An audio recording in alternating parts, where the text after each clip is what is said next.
Jadi gadis yang bernama Carlotte ini baru pulang kerja jam 8 malam. Sampai di apartemen, ia menyapa teman seapartemennya Alex. Tapi Alex cuma datar dan gak jawab apa-apa, padahal dia orang yang ramah. Carlotte gak ambil pusing, dia mikirnya Alex lagi bad mood aja. Karena kelelahan, Carlotte tertidur lelap.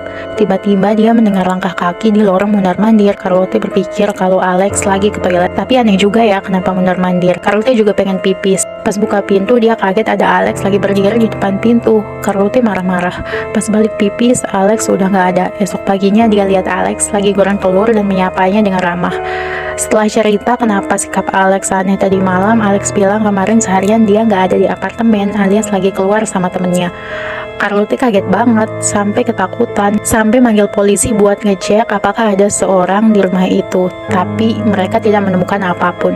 Sampai sekarang, kalau Carlotte ingat, dia sangat ketakutan dengan kejadian itu. Menurut kalian itu siapa, guys? Jadi gadis ini memiliki tetangga di samping rumahnya. Tetangganya ini memelihara banyak bebek, guys. Ini sering main ke belakang rumah sama adik dan sepupunya dan kadang lihat bebek-bebek itu. Suatu hari bebek tetangganya hilang dan gadis ini bantu nyariin tapi nggak ketemu.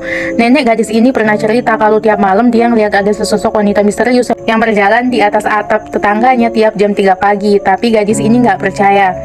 Suatu hari tiba-tiba tetangganya teriak. Si gadis ini lihat dari pagar ada tumpukan tulang bebek yang sudah busuk dan bau banget di dekat kolam. Malam harinya karena gadis ini kepikiran sama tulang bebek itu, ia kebangun tengah malam karena mendengar sesuatu. Dan dari jendela dia melihat wanita bergaun merah berjalan di atas pagar tetangganya seperti yang diceritakan neneknya. Di kakinya juga ada tanduk. Tiba-tiba wanita itu melompat ke halaman rumah gadis ini lalu merangkak. Ngerinya lagi dia muter kepalanya karena gadis itu dan ternyata nggak ada matanya, guys. Wanita mengerikan itu merangkak ke jendela dan menggedor-gedor jendela gadis ini. Gadis ini berteriak ketakutan tapi nggak ada yang dengerin. Wanita itu terus mencakar-cakar jendela untuk mencoba masuk. Gadis ini shock dan membeku. Setelah jam 4 akhirnya wanita mengerikan itu pergi. Gadis ini langsung trauma dan nggak bakal pernah lupa sampai kapanpun. Gimana, guys? Keren banget kan? Jadi gadis kecil ini bernama Denny, berusia 6 tahun. Denny suatu malam memilih tidur di kamar tidur cadangan karena deket dari kamar ibunya. Tiba-tiba Denny ngelihat bayangan tangan orang lagi menyortir surat, guys. Karena kebetulan di balik pintu itu ada meja. Tapi setahu Denny nggak pernah ada surat sebanyak itu. Dia manggil-manggil ibunya tapi nggak ada yang jawab.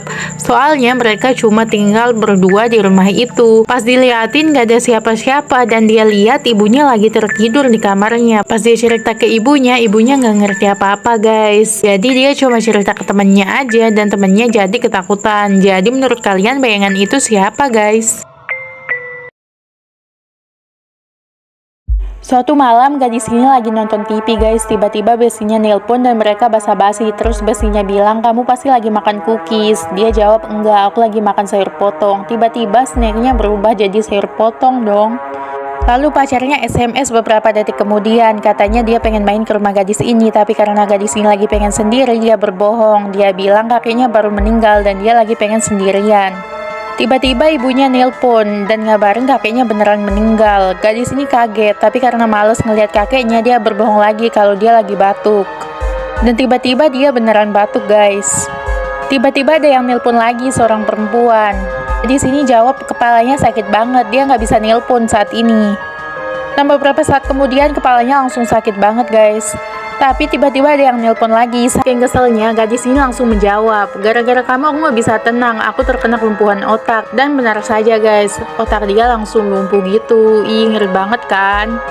Jadi gadis ini ditinggal sendirian di rumah karena kedua orang tuanya lagi ke rumah neneknya, guys. Dia nggak bisa ikut karena besok dia ujian. Dia cuma diam di kamar sambil main PS dan belajar. Tiba-tiba dia merasa lapar, lalu dia turun ke dapur buat nyari makanan. Tiba-tiba dia mendengar ada suara ketukan. Pas dilihat ada dua orang wanita aneh yang ngetuk pintu. Pas ditanya mau apa, mereka nggak jawab apa-apa, malah mengetuk pintu lebih kencang. Gadis ini juga mendengar suara aneh dari atap. Gadis ini benar-benar ketakutan dan memilih bersembunyi di bawah kasur. Sialnya HP-nya ketinggalan di dapur. Gak lama dia dengar skirnya polisi. Ternyata tangganya ngeliat ada orang yang naik atapnya dan mencoba membobol atap. Sedangkan dua wanita yang ngetuk pintu itu agar perhatian si gadis ini teralihkan, guys. Akhirnya gadis ini pun selamat. Hati-hati ya, guys, kalau sendiri di rumah. Jadi gadis ini berusia 7 tahun ketika dia pindah sekeluarga ke rumah tua tapi gede guys. Dia punya adik usianya 2 tahun. Pas lagi main di ruang tamu, adiknya bilang ada seorang perempuan di tangga. Ibunya gak lihat ada siapa-siapa guys, tapi anaknya terus menunjuk-nunjuk. Beberapa hari kemudian sepupunya datang, usianya 3 tahun, namanya Hana. Pas makan, Hana bilang ada wanita kepalanya gepeng, tapi orang tuanya bilang gak ada siapa-siapa di situ. Gadis ini juga sering diganggu kalau main HP kemalaman, meskipun hantu itu gak menunjukkan diri. Sampai gadis ini punya adik lagi. Pas adiknya bisa ngomong, dia bilang kalau ada wanita yang sering merangkak di plafon. Orang tua mereka kebingungan guys, karena gak ada siapa-siapa, karena mereka gak bisa lihat apa-apa. Pas sudah gede mereka ditanya pengalaman mereka waktu kecil, tapi mereka udah lupa. Kadang sekeluarga mendengar langkah kaki di tangga, tapi mereka udah terbiasa dan berharap arwah penasaran itu segera tenang. Ih, ngeri banget ya guys.